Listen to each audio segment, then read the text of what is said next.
विविधा, विविध भारती के विविध रंगी कार्यक्रमों की विविधा।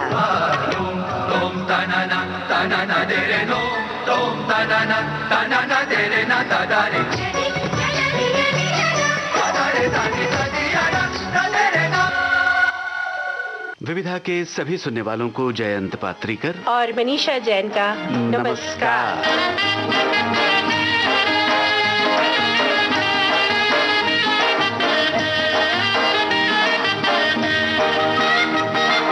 भोली सूरत दिल के खोटे, नाम बड़े और दर्शन छोटे, दर्शन छोटे।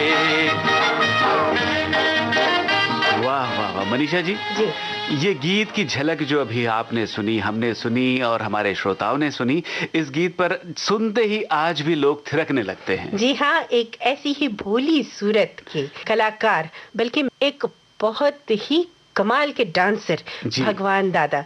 जी हाँ, वही थिरकता और वही अलग अलग तरह के डांस स्टेप्स और बड़ी प्यारी सी प्रतिक्रियाएं उनके चेहरे पर होती हैं डांस करते वक्त। जो उनके चेहरे के एक्सप्रेशंस, ऐसा लगता ही नहीं कि इतना संजीदा और इतना सरल इंसान इतना सुंदर डांस कर सकते हैं, इतनी खूबी से डांस कर सकते हैं। उनके डांस स्टेप्स तो आज तक कॉपी किए जाते हैं। जी हाँ। जी।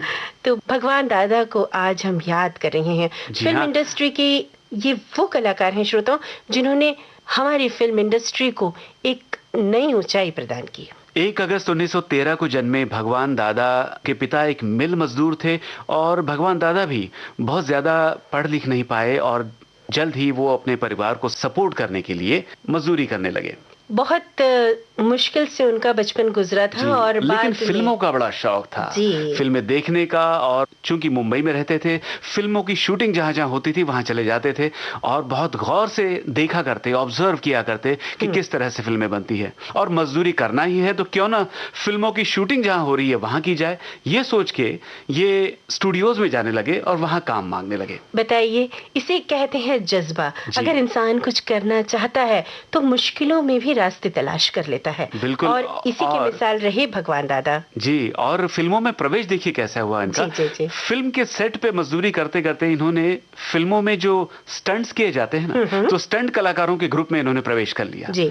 और इस तरह से सहायक कलाकार की भूमिका में आ गए। और बाद में क्या पता था कि ये वही सहायक कलाकार बनने वाले भगवान दादा आज हमारे सामने एक लेजेंड बन जाएंगे और हम सब उन्हें आज बहुत दिल से याद कर रहे हैं जी। और उनकी पहली फिल्म थी मनीषा जी बहादुर किसान। 1938 की इस फिल्म के भगवान दादा को डायरेक्टर थे। अच्छा। सह निर्देशक। लेकिन एक फिल्म जिसने उनको एक महान कलाकार बना दिया, वो फिल्म थी अलबेला जी। भगवान दादा की हीरोइन थी इस फिल्म में गीता बाली। और ये फिल्म बहुत ही मशहूर हुई, बहुत ज्यादा सफलता इस फिल्म को मिली और भगवान दादा अपने जीवन में उस मुकाम पे पहुंचे कि लोग कहने लगे रंग से राजा बन गया है ये आदमी। जी हाँ, लेकिन देखिए वक्त अच्छा बुरा होता ही रहता है। बहुत अच्छा कमाने के बाद फिल्म इंडस्ट्री में भगवान दादा को बाद में बहुत मुफलिसी का भी सामना करना पड़ा। क्योंकि अलबेला के बाद मनीषा जी उन्होंने 2 फिल्में बनाई, झमेला और लाबेला जी। ये दोनों ही फिल्में बुरी तरह से फ्लॉप हुई। देखिए यही बात है, जीवन बहुत से रंग दिखाता है और इन्हीं रंगों का जो ताना बाना है वो हमारी जिंदगी है। फिल्म इंडस्ट्री में तो ये जो कहते हैं ना इनसिक्योरिटी, ये बहुत ज्यादा है। खैर, एक बड़ी दिलचस्प बात है जो जयंत जी शेयर करना चाहते हैं, क्योंकि मनीषा जी अलबेला फिल्म हिट हुई और तब वे जुहू में एक बंगले में रहा करते थे। उसके बाद जो फिल्में फ्लॉप हुई उसकी वजह से उनके जीवन में फिर से मुफलिसी छा गई और वो दोबारा वापस आए अपने चाल में, दादर में एक चाल में रहा करते थे। मगर अलबेला का जादू अब तक कायम था जी। और बात साल भर में एक बार जो गणेशोत्सव होता है उन दिनों की है कि गणपति उत्सव में विसर्जन के समय जो प्रोसेशन निकलता है तो वो शोभा यात्रा विसर्जन के लिए समुद्र की ओर जाती है, तो इनके चाल के सामने से जाया करती और चाल के सामने उस यात्रा को रोक दिया जाता। भगवान दादा साहब बाहर आते और अलबेला के गीत पे डांस करते, सभी लोग उनके साथ मिलकर नाचते, खुशी से झूमते और फिर ये विसर्जन यात्रा समुद्र की ओर बढ़ जाती।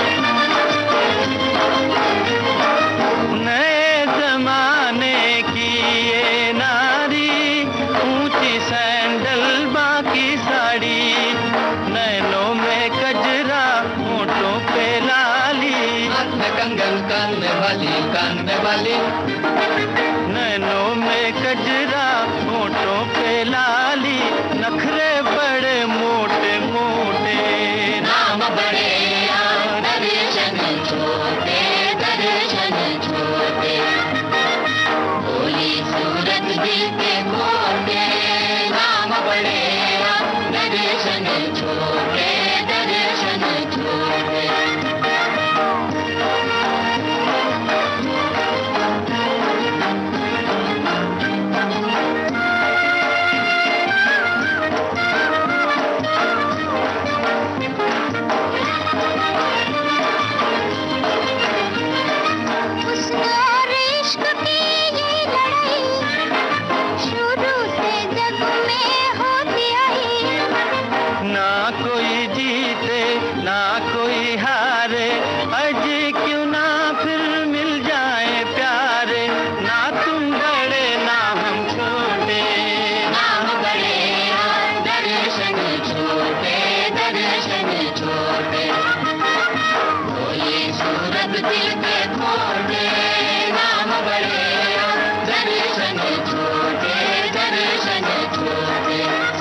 जयंत जी, इस हंसते मुस्कुराते गीत के बाद एक ऐसी कलाकार का नाम मैं लूंगी जिन्हें कभी हम ललिता, कभी हम छोटी बहू और कभी साहिब जान के नाम से याद करते हैं। जी जी मनीषा जी, हमारे बहुत से श्रोता है जो पुरानी फिल्मों के कायल है, चाहने वाले हैं और तुरंत पहचान गए होंगे, इस इंगित को समझ गए होंगे कि आपका इशारा किस ओर है। जी हाँ, मैं महान अदाकारा मीना कुमारी जी का जिक्र कर रही हूँ।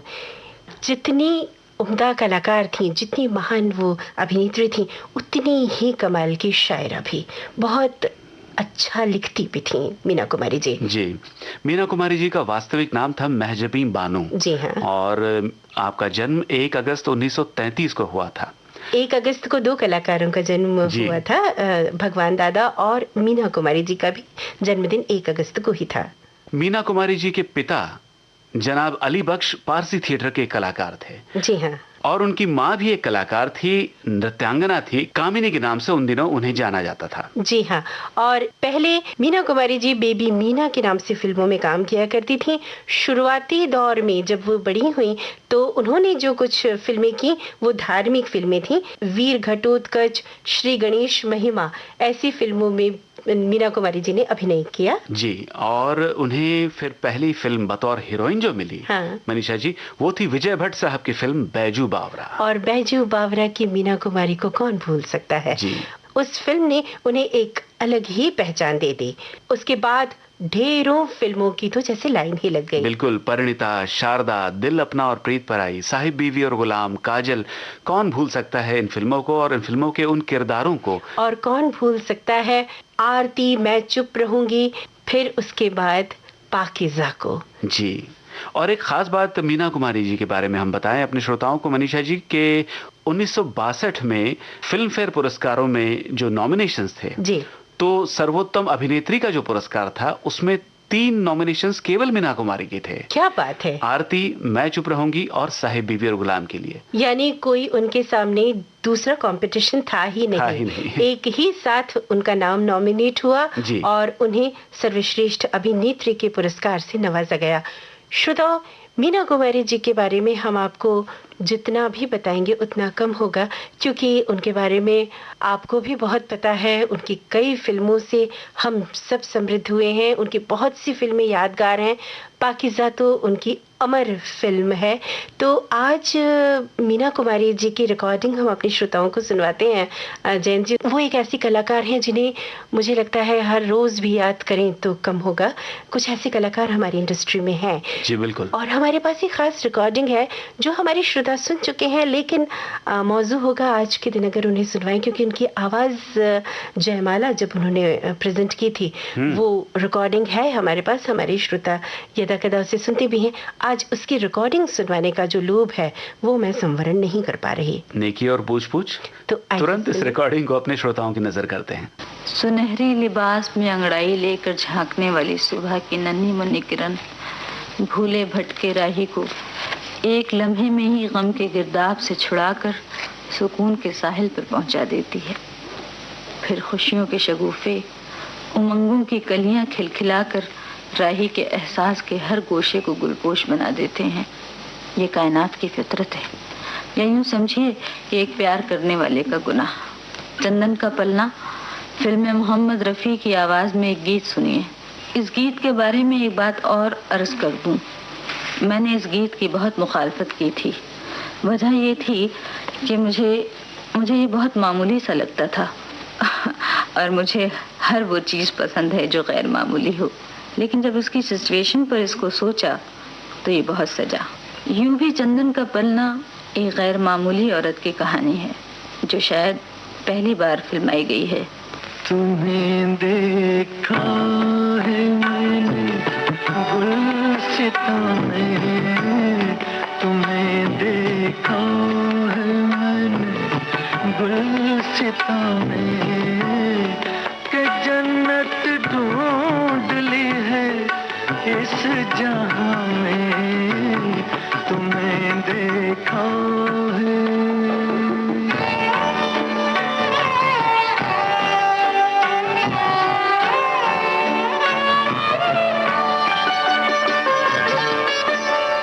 सुकून से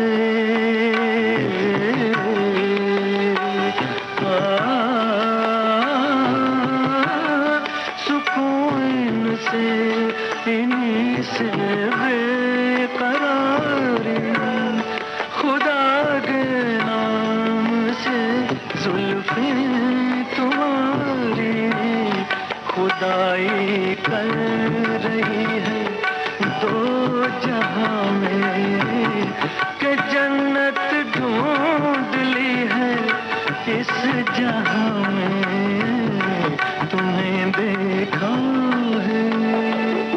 इस जहान में, इस समाज में बहुत से लोग बाहर से उजले और बेदाग नजर आते हैं, लेकिन क्या इनके दिल भी इतने ही बेदाग और उजले होते हैं? कौन जाने। हमने तो इतना ही परखा है कि समाज में रहने के लिए तलवार की धार पर चलना पड़ता है। नन्ही सी लड़खड़ाहट से उम्र भर का भरम टूट जाता है। हल्की सी ठोकर माजी और मुस्तकबिल की तारीख बदल देती है। हाँ, यूं आज की औरत को आज़ादी हासिल हो गई है, लेकिन कहाँ? ये जो कदम कदम पर अनजानी और अनदेखी जंजीरें हैं, ये समाज के इंसाफ और जहान की बेदर्दी का गीत है। वैसे काजल फिल्म भी एक ऐसी ही औरत की दास्तान है जो आम भी है और मखसूस भी। आप जानते हैं, काजर काजर सब कहें जानत बस मनमोर, दीपक हृदय जराए के उभरियो नैनन कोर। दिल अपना और प्रीत पराई फिल्म में भी एक घुटी घुटी औरत की तस्वीर थी। ये मेरा दिल पसंद किरदार था। इस फिल्म का आखिरी सीन जब फिल्माया जा रहा था तो अच्छी खासी बहस हो गई। वो लोग कहते थे कि दो औरतें एक दूसरे का सामना नहीं कर सकती, और मैंने कहा दोनों को एक दूसरे का सामना करना चाहिए, इसलिए कि सच से बड़ा कोई फर्ज नहीं। वो लोग पहले तो बहुत झगड़े, लेकिन आखिर वही हुआ जो मैं कहती थी, और फिल्म यादगार बन गई। है दर्द ऐसा कि सहना है मुश्किल, दुनिया वालों से कहना है मुश्किल, घिर के आया है तूफान ऐसा, बच के साहिल पे रहना है मुश्किल, घिर के आया है तूफान ऐसा, बच के साहिल पे रहना है मुश्किल।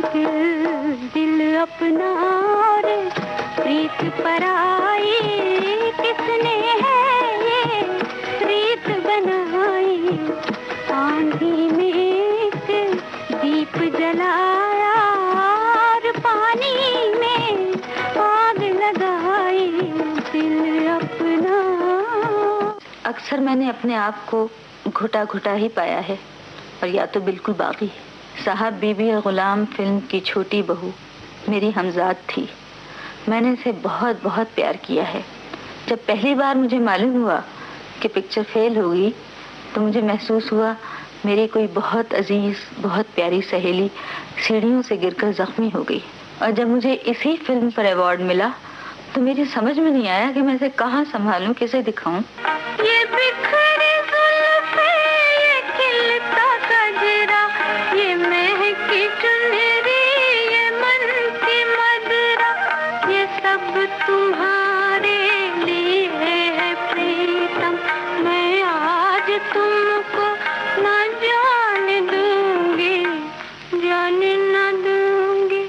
न जाओ सैया छुड़ा के बैया, कसम तुम्हारी मैं रो पड़ूंगी, रो पड़ूंगी।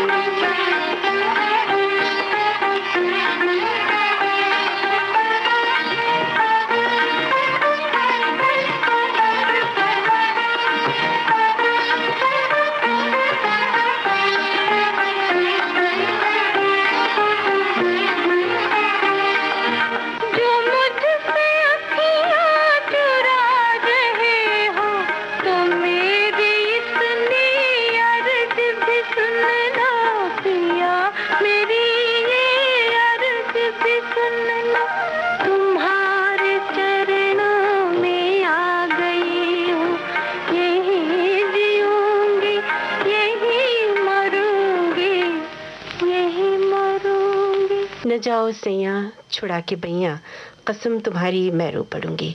छोटी बहू को तो जैसे उन्होंने अमर कर दिया फिल्म साहब बीबी और गुलाम में। जी मनीषा जी, मीना कुमारी जी खुद एक अजीम शायर थी जी, और उन्होंने बहुत सी नज़में गज़लें लिखी। मुझे लगता है कि मैं आपको यही याद दिलाने वाला जी। था कि एक नज्म उनकी आवाज में हमारे पास है। उन्हीं की एक गजल का शेर है, टुकड़े टुकड़े दिन बीता, धज्जी धज्जी रात मिली। ओहो, टुकड़े टुकड़े दिन बीता, धज्जी धज्जी रात मिली। क्या बात है। जिसका जितना आंचल था उतनी ही सौगात मिली।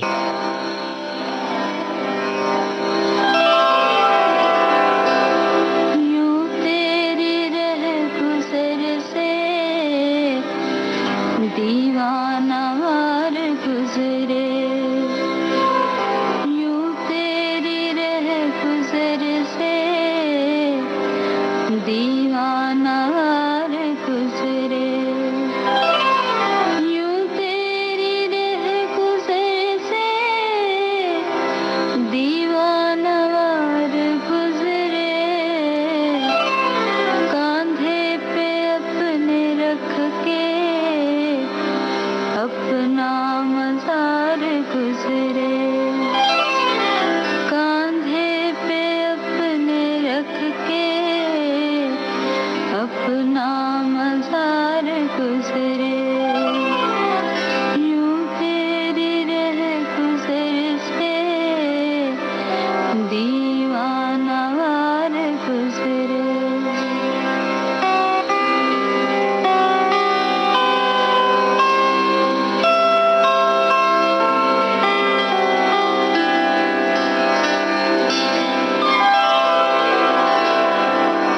बैठे हैं रास्ते में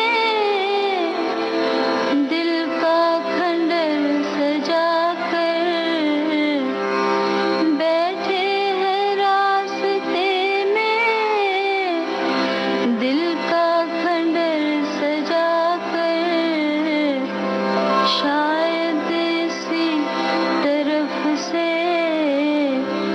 एक दिन बाहर गुजरे, शायद इसी तरफ से एक दिन बाहर गुजरे।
मुझको देखा,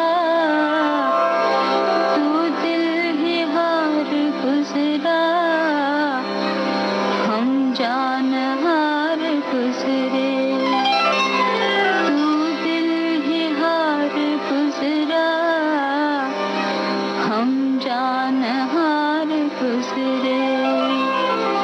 यूं तेरी रह गुजर से दीवाना हार गुजरे।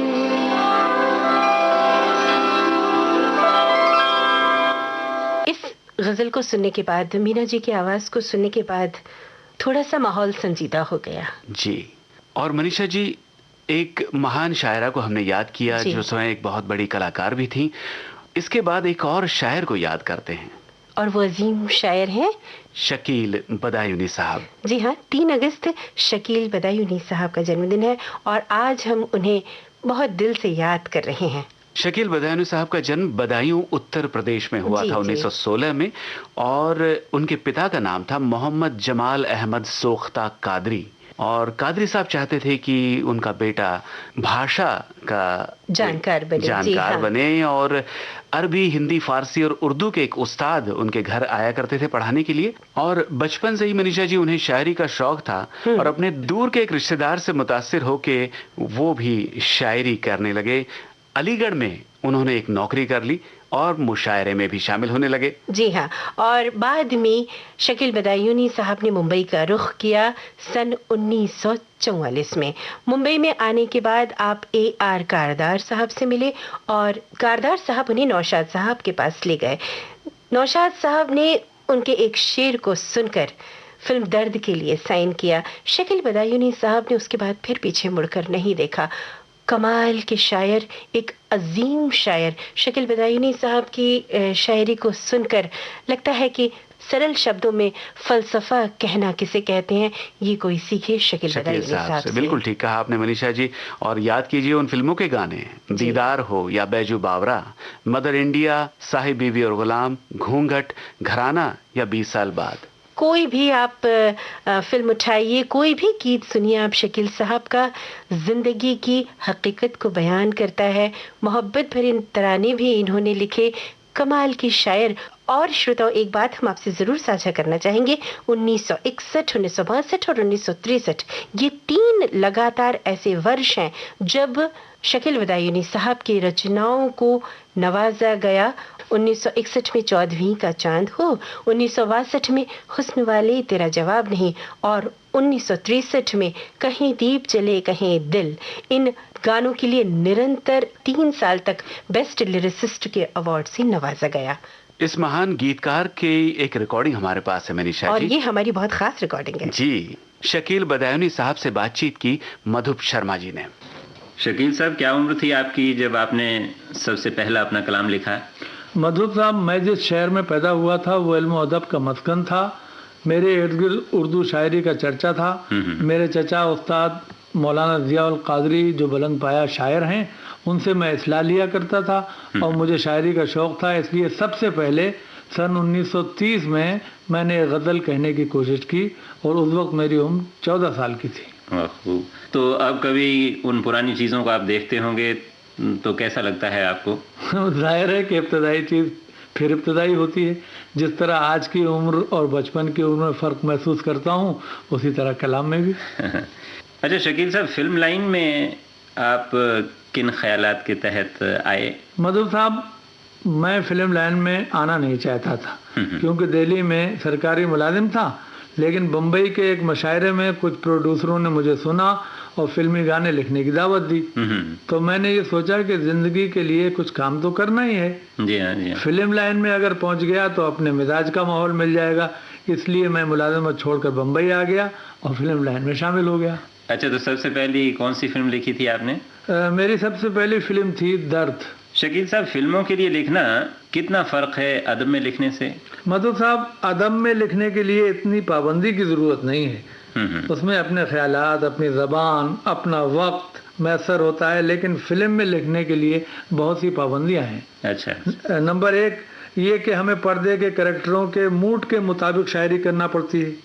यानी अगर कैरेक्टर गमगीन है तो हमें उस गम को महसूस करते हुए अपने कलाम में उसके जज्बात का इजहार करना पड़ता है। जी हाँ, जी हाँ। और अगर कैरेक्टर खुश है तो उसी के मुताबिक हमें खुशी का गीत लिखना पड़ता है। और नंबर 2 ये कि हमें ये भी ख्याल रखना पड़ता है कि जबान आसान हो जिसे सब समझ सकें। सही। और नंबर 3 ये बात है कि हमारी फिल्मों में आमतौर पर आप जानते हैं सिचुएशन एक सी होती हैं, यानी बैक वक्त बहुत से शायरों को मुख्तलिफ फिल्मों में एक ही तरह का गाना लिखना पड़ता है। जी हाँ। चुनाचे हमें ये ख्याल रखना पड़ता है कि हम जो लिख रहे हैं वो सबसे अलग हो। अच्छा, एक बात रह गई, कभी कभी तर्जों पे भी तो लिखना पड़ता है आपको शकील साहब? जी हाँ, ऐसे भी गीत होते हैं जो तर्जों पर लिखे जाते हैं। और संगीत की दुनिया में चूंकि लिखने वालों को मीटरों की वैरायटी मिलती है, नए नए मीटर मिलते हैं, इसलिए जब कोई नई धुन नए मीटर पर लिखने के लिए मिलती है तो वाकई मधुर साहब बड़ा लुत्फ आता है। अच्छा, लेकिन शकील साहब, इन बंदिशों में रहकर आपके अंदर का शायर कभी कभी घुटन तो महसूस करता होगा जरूर? जी हाँ, बंदिशें भी मिलती हैं और घुटन भी महसूस होती है, लेकिन अगर उन बंदिशों में कोई चीज हासिल हो जाती है तो यकीन कीजिए कि वो घुटन खुशी में तब्दील हो जाती है। अच्छा शकील साहब, अदबी चीजें लिखने के लिए काफी वक्त निकाल पाते हैं आजकल आप? जी हाँ, मैंने फिल्मी दुनिया में रहकर ही अपना दूसरा दीवान मुरत्तब किया। अच्छा। और मशायरों के लिए भी वक्त निकाल लेता हूँ। रहा मसरूफियत का सवाल, तो अगर फिल्मी दुनिया में ना होता तो किसी और रोजगार में मसरूफ होता। जी हाँ, जी हाँ। मगर अपनी शायरी का ज़ौक़ हर हाल में पूरा करना था। और दरअसल मधु साहब, वही जिंदगी का मकसद है और वही असली सरमाया है जिसके साथ मेरा नाम वाबस्ता रहेगा। बेताब है दिल, बेताब है दिल, दर्द मोहब्बत के असर से, जिस दिन से मेरा चांद छुपा मेरी नजर से, बेताब है दिल।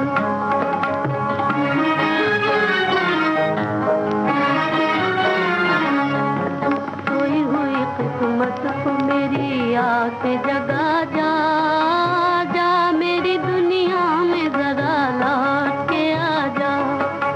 सोई हुई किस्मत को मेरी आके जगा जा, जा मेरी दुनिया में जरा लौट के आ जा। आँखों को है उम्मीद, आँखों को है उम्मीद तेरी राह गुजर से, जिस दिन से मेरा चांद छुपा मेरी नजर से, बेताब है दिल।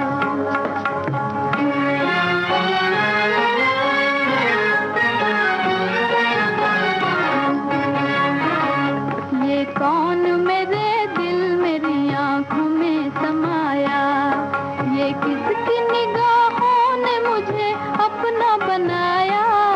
ये कौन मेरे दिल मेरी आंखों में समाया, ये किसकी निगाहों ने मुझे अपना बनाया। बेगाना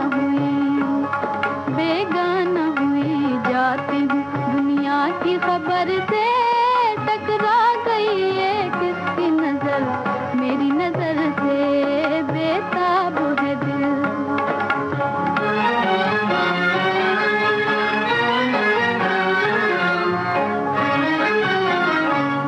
दम भर को तेरी याद से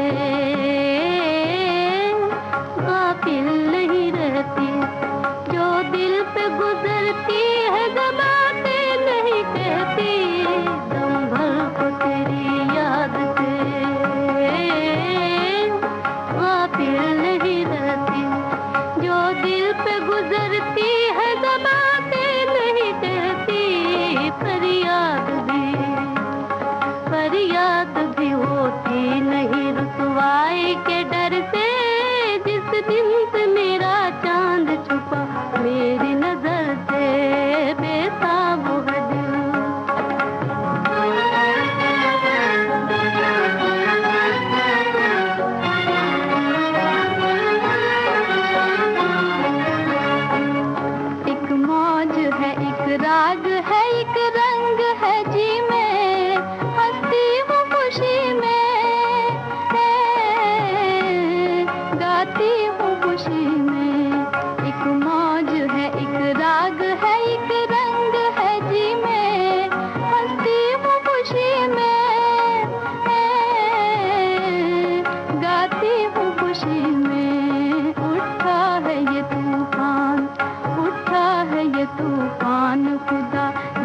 किधर से टकरा गई है किसकी नजर मेरी नजर से।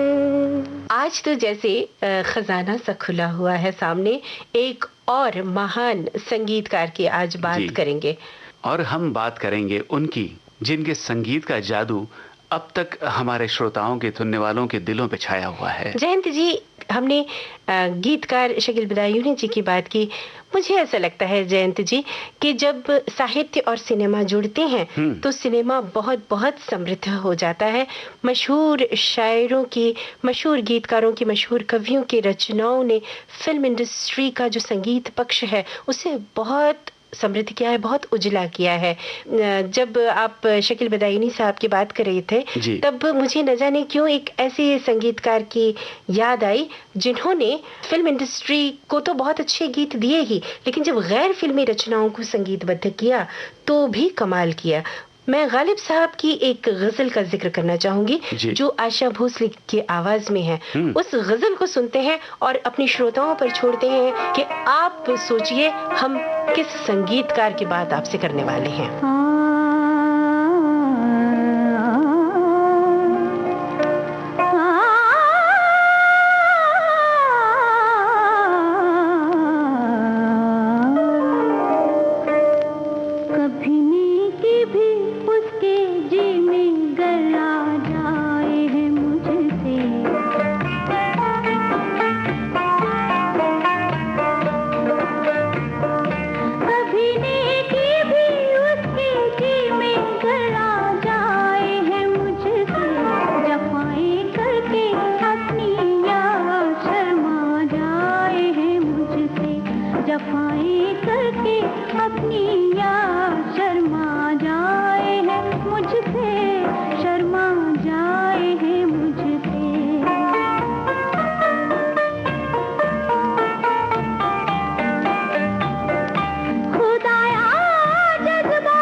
संभलने दे मुझे ऐ ना उम्मीदी क्या कयामत है। वाह वाह। संभलने दे मुझे ऐ ना उम्मीदी क्या कयामत है, कि दामानी ख्याले यार छूटा जाए है मुझसे, कभी नेकी भी उसके जी में गरा जाए है मुझसे, जफाएं करके अपनी और शर्मा जाए है मुझसे।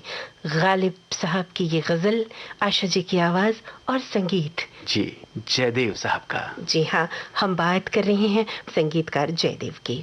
मनीषा जी, हमारे जो सुधी श्रोता हैं जी, और जो संगीत के सच्चे चाहने वाले हैं, उनकी भी आंखें चमक उठी होंगी जब हमने जयदेव साहब का नाम लिया। जी हाँ, और उनका एक इंटरव्यू हमारे पास है। जन्मदिन जयदेव साहब का 3 अगस्त को है, तो हम अपने श्रोताओं को वो खास रिकॉर्डिंग सुनवाते हैं जो हमारे पास मौजूद है, जिसे हम आपके लिए चुन कर लाए हैं। और जयदेव साहब से बातचीत की कांता गुप्ता ने। जयदेव जी, एक बात मैं कहूँ कि बहुत अरसे से मैं आपकी फिल्में, आपके गीत सुनते आ रही हूँ, और हमेशा मैंने एक बात पाई है कि आपकी धुनों में, आपके संगीत में एक अजीब सी मिठास, एक अनूठापन है, और उसे हमने ही नहीं बल्कि सारी दुनिया ने, सभी श्रोताओं ने उसको बहुत पसंद किया। और अगर मैं गलत नहीं हूँ तो हम दोनों एक ऐसी पिक्चर थी जिसकी वजह से बच्चे बच्चे की जबान पर एक नाम आया था, वो था जयदेव। मैं ये जानना चाहूंगी कि हम दोनों से पहले, क्योंकि हम दोनों का सफर तो उसके बाद का सफर हम लोगों के आगे है, श्रोताओं के सामने है, उससे पहले आप कहाँ थे, क्या करते थे? कांता जी, मैं फिल्म लाइन में बहुत पहले आ गया था, 1933 में। तब फिल्मों में काम किया करता था और मैंने लगभग 6 पिक्चरों में काम किया। उनमें में चूँकि गाना क्वालिफिकेशन हुआ करती थी फिल्म लाइन में आने के लिए, और चूँकि मैं बचपन से गाता था तो मुझे बहुत जल्द काम मिल गया था। 1940 में मैं वापस चला गया था लुधियाना, अपने शहर में जी, और उसके बाद मुझे फिल्मों में काम करने को दिल नहीं रहा था। जयदेव जी, एक बात पूछूं, आप काम करना कह रहे हैं, क्योंकि बतौर हम तो यही जानते हैं कि एक संगीत निर्देशक के रूप में, एक संगीतकार के रूप में आपको जानते हैं। 1943 में मैं लखनऊ गया जी, और मैंने बाकायदा तालीम ली उस्ताद अली अकबर खान साहब के साथ जी। उनके साथ ही 1951 में वो जब बॉम्बे आए म्यूजिक डायरेक्टर बनकर आंधियां फिल्म में, मैंने उनको असिस्ट किया आंधियां और हमसफर में।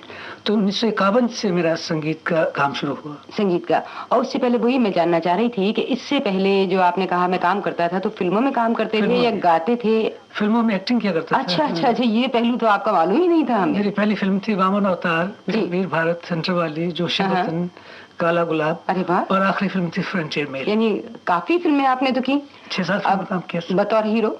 नहीं, मैं उन दिनों में छोटा था जी, 15-16 साल का।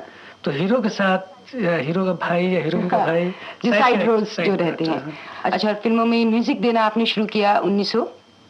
असिस्ट करना शुरू किया मैंने 51 में जी, अली अकबर साहब को। उनके जाने के बाद बर्मन दादा को, जो 54 से लेकर 61 तक रहा। इसी बीच में मुझे अपनी फिल्म जोरू का भाई, इंडिपेंडेंट फिल्म, अच्छा, जोरू का भाई, किनारे किनारे, और एक फिल्म थी चेतनानंद साहब की बुद्धिस्ट सब्जेक्ट पर, मुझे उसका नाम नहीं याद है इस वक्त। ये तीनों फिल्में बॉक्स ऑफिस पर नाकामयाब रही जी, लेकिन इनके गाने तो मशहूर हुए। गाने तो चले थे, लेकिन फिर भी जयदेव जी आप उस तरह स्थापित नहीं हुए थे जिस तरह के हम दोनों के बाद।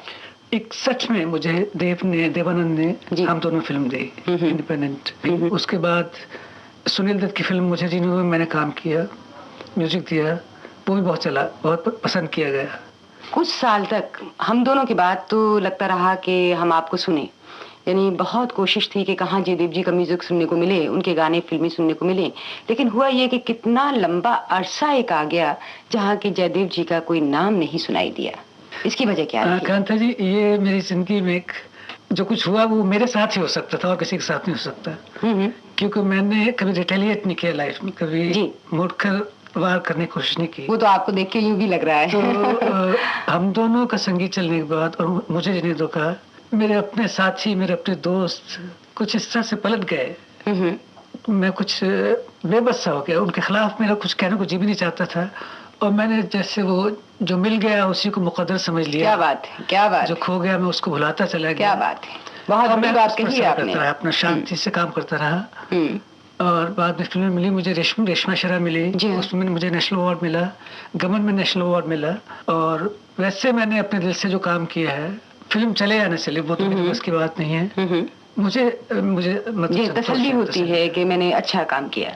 आपकी फिल्में में एक बात और, मैंने फिल्मी जो धुनें हैं आपकी, उसमें एक पुट देखा है लोक संगीत का और दूसरा अंदाज रहता है शास्त्रीय संगीत का। ये दोनों ही, किसी फिल्म में शास्त्रीय संगीत ज्यादा उभर के आया है, उसमें ठुमरी भी है, दादरा का भी रंग है उसमें, और लोक संगीत का भी रंग है। तो ये लोक संगीत से आप प्रभावित ज्यादा रहे हैं, शास्त्रीय संगीत से प्रभावित ज्यादा लिए, इसलिए आपने अपने गानों में इनका समावेश किया?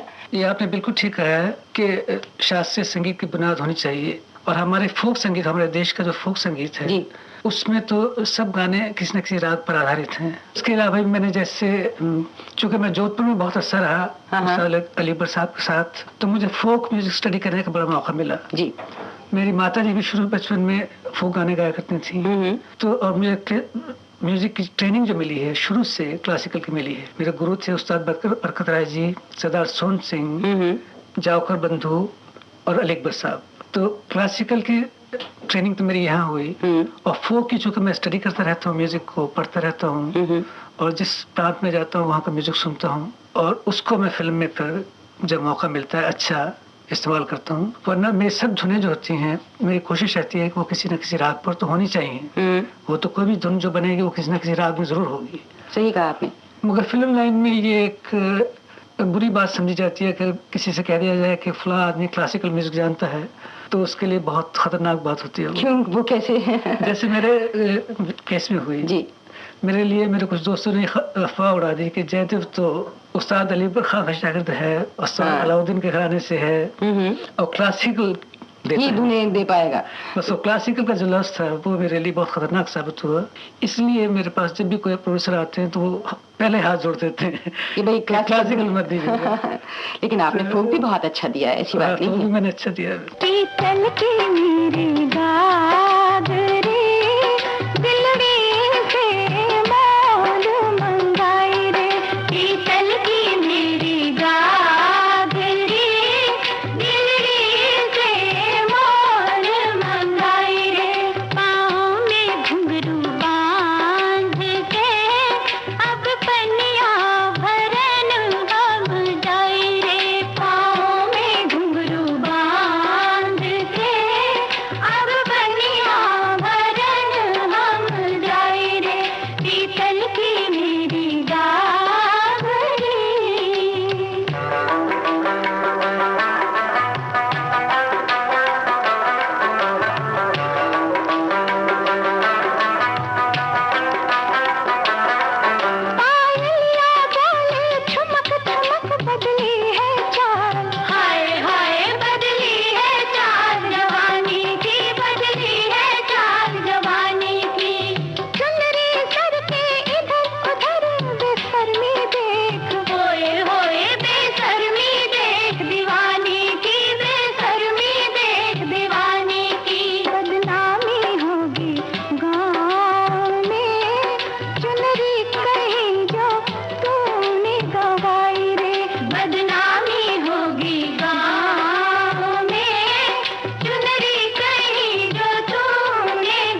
विविधा में हम एक के बाद एक आपके सामने मणि, मानिक, मोती सब चुनकर लाए हैं और आखिरी में एक बहुत चमकीला सितारा, हरफन मौला कलाकार, उनकी बात करेंगे। मैं तो कहूँगा मनीषा जी, विविधा जो नाम है, हाँ। ये अपने आप में सार्थक होने जा रहा है आज के प्रोग्राम में, क्योंकि हमने अदाकारों की बात की, शायरों की बात की, संगीतकार की बात की, कलाकारों की बात की, और एक कलाकार जो अपने आप में परिपूर्ण कलाकार है, जिनमें ये सारी चीजें शामिल हैं। बिल्कुल, वो अभिनेता भी है, गीतकार है, संगीतकार है और बहुत महान गायक कलाकार है, और फिल्मों का निर्देशन भी उन्होंने किया है, फिल्मों का निर्माण भी किया है। जी हाँ, एक बहुआयामी कलाकार हरफन मौला किशोर कुमार गांगुली। सब जानते हैं कि आप खंडवा मध्य प्रदेश में जन्मे थे, कौन नहीं जानता है। 4 अगस्त 1929 को जन्मे थे किशोर कुमार। उनका मूल नाम था आभास कुमार गांगुली। और किशोर कुमार जी को याद करते हुए उनकी धर्मपत्नी लीना चंदावरकर जी ने विविध भारती को एक लंबा इंटरव्यू दिया था। आपसे बातचीत की थी कमल शर्मा जी ने। श्रोताओ, ये खास रिकॉर्डिंग हमारे पास है और हम किशोर जी की यादों को एक बार फिर संजोकर आपके लिए लेकर आए हैं। आइए सुनते हैं इसी इंटरव्यू के कुछ संवादित अंश और याद करते हैं महान कलाकार किशोर कुमार को।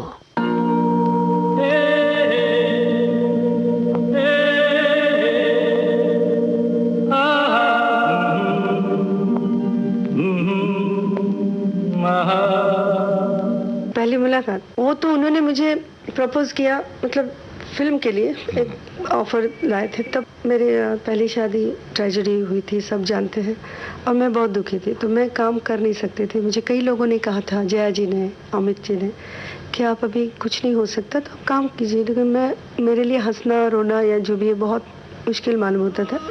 तो ऐसे वक्त में एक जादूगर की तरह आए। लीना ओ लीना, दिल तूने छीना, हे लीना ओ लीना, दिल तूने छीना, सारे शहर में नहीं तुझसी कोई हसीना, लीना ओ लीना,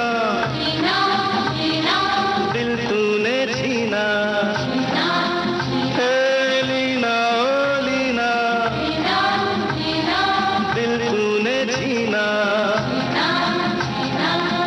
वो कहते थे कि तुम एक अच्छे कलाकार हो, अच्छी लड़की हो, तुम काम करो फिल्मों में। तो मैंने कहा था नहीं हो पाएगा।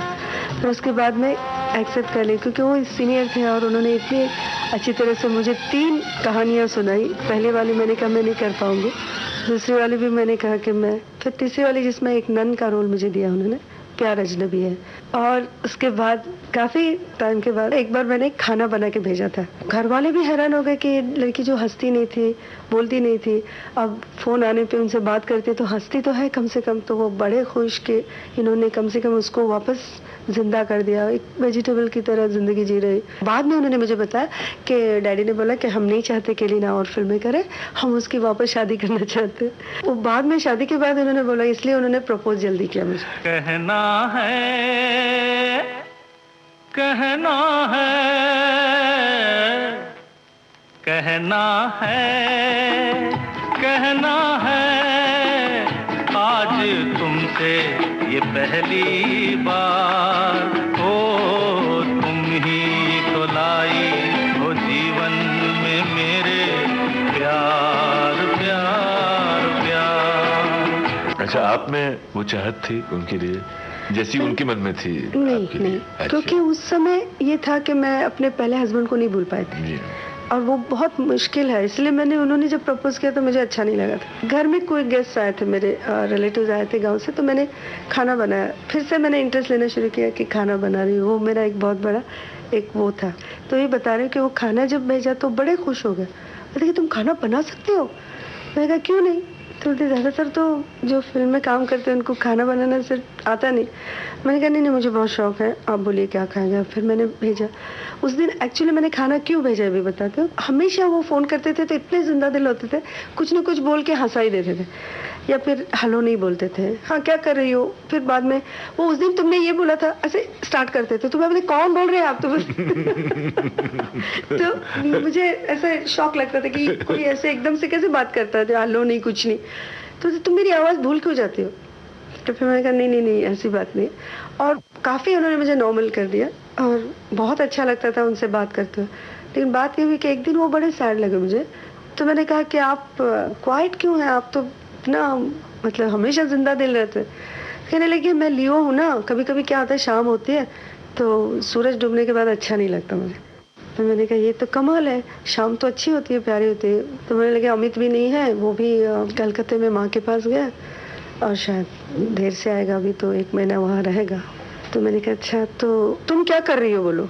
तो वो फिल्म में तो मैं काम कर ही रही थी, तुम क्या कर रहे हो। और पहले मैंने कई लोगों के साथ काम किया, लेकिन ऐसे पर्सनली कभी पापा इतने सीखते तो सवाल ही नहीं पैदा होता था।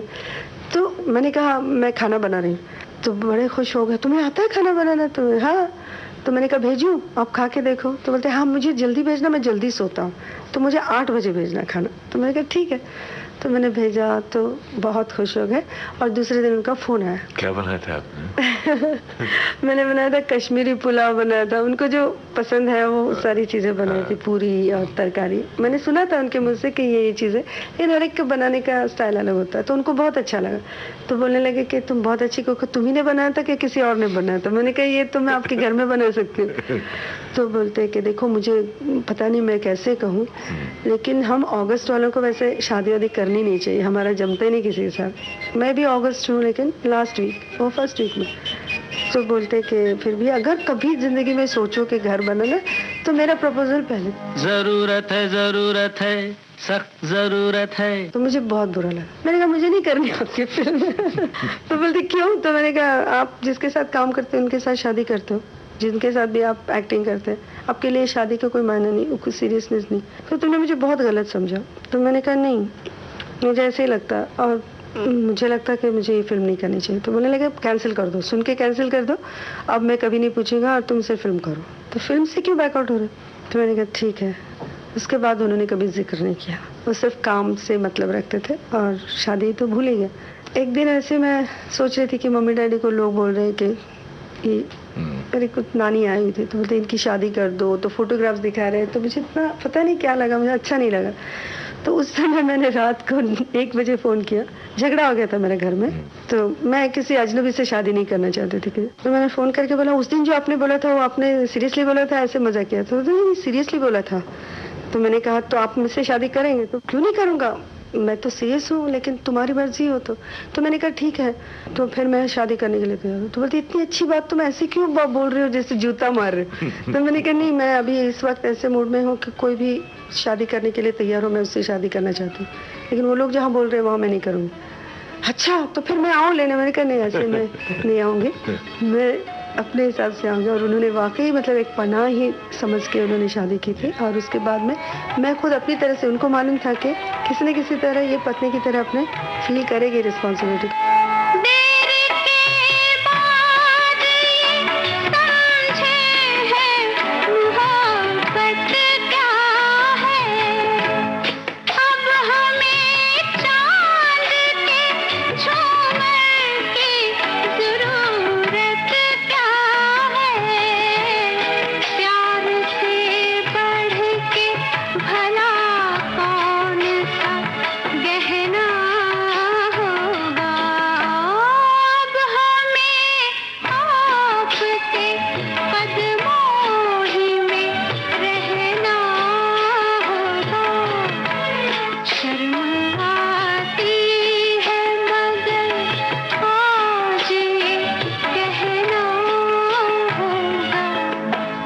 सच कहूँ तो बोलते हैं कि जब पत्नी बन जाए ना, मतलब वो मेरे बहुत करीब थे, तब तक मैंने उनको, वो मुझे हमेशा कहते थे घर की मुर्गी दाल बराबर। एक दिन उन्होंने कहा था कि लीना देखना, एक ही दिन मरूंगा मैं और बस उसके बाद मैं हमेशा हूँ लोगों के साथ, लोगों के दिलों में। मुझे लोग भूलेंगे ही नहीं। देखता मैं बरसों हो जाएगा फिर भी मुझे मिस करेंगे, मेरे जैसा थोड़ा भी कोई गा देगा उसे गाएंगे। मैंने कहा बाप रे, लियो प्राइड बोल रहा है। मैंने बोले लियो थे ना 4 अगस्त, तो मैंने कहा ये कुछ नहीं, out of sight out of mind, ये आप याद रखो। बड़े से बड़े महात्मा लोगों को भी एक ही दिन याद किया जाता है, जबकि उनका या तो बर्थडे होता है या तो डेथ एनिवर्सरी होती है। कहने लगे बिल्कुल गलत, तुम मेरी पत्नी हो ना इसलिए, क्योंकि पत्नी कभी पति का मोल नहीं जान सकती। फिर उन्होंने अमित को बुलाया, बोलते हैं कि अमित यहाँ बैठो, आज मैं बोल रहा हूँ। तो मैंने कहा आप क्या गारंटी है कि आप पहले जाओगे, हम में से कोई भी पहले जा सकता, तो ये बातें क्यों हो रही हैं? तो बोलने लगे नहीं, अगर तुम पहले जाओ तो बात सवाल ही नहीं पैदा होता, लेकिन अगर मैं पहले जाऊँ तो तुम देख लेना कि लोग मुझे ढूंढेंगे, और मैंने ऐसी एक जगह बना ली उनके दिलों में, कभी नहीं मिटाया जा सकता। तो मैंने कहा मैं तो नहीं मानती इस चीज़ को, भूल जाते हैं लोग। तो फिर नए नए सिंगर्स आते हैं, नई नई स्टाइल बनती है, तो उनको बहुत बुरा लगा। बोले लगे नहीं, मुझे बिल्कुल नहीं भूलेंगे लोग, बल्कि मेरे जैसे कोई 25% भी गा देगा उसको गवा देंगे।